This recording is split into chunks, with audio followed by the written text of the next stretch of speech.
Most of my training, is in all throughout my career was, mostly involved with adult medicine. I got some training with kids when I was in my fellowship for endocrinology,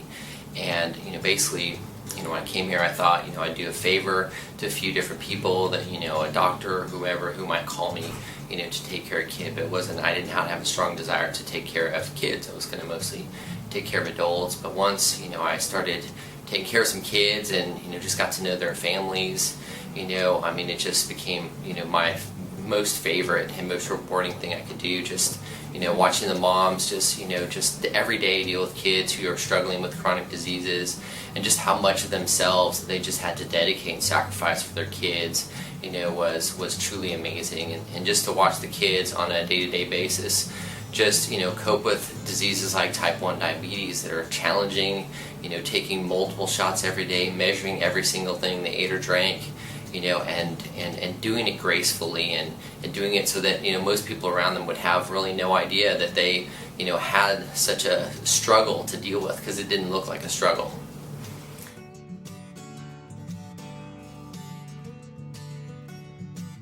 The idea for camp basically came about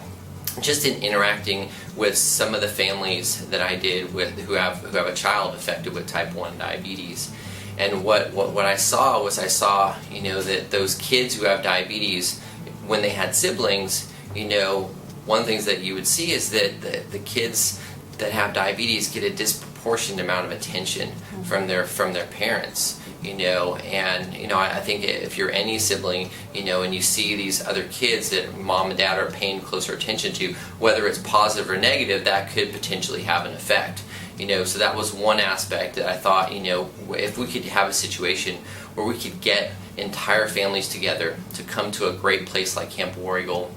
and just spend a weekend, so that all the siblings could see other families, that function exactly like theirs, and that they could see that my family's normal. Like, this is normal for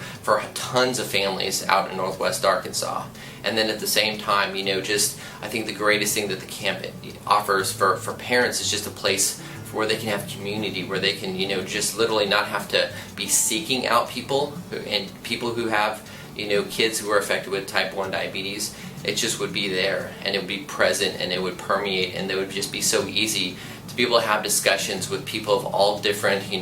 backgrounds, socioeconomic places, so that they could all be there, to support each other, and then, exchange their information, their Facebook addresses, their emails, their cell phones, so that, when they have a child who maybe is 10, who's struggling, when they're 11 or 12, they can contact, another parent whose child has already gone through that, and just have conversations about, what that looks like, what will they need to look for as far as, warning signs or concerns, and how do they help their child, safely navigate through, growing up with type 1 diabetes. Dr. Maas's compassion and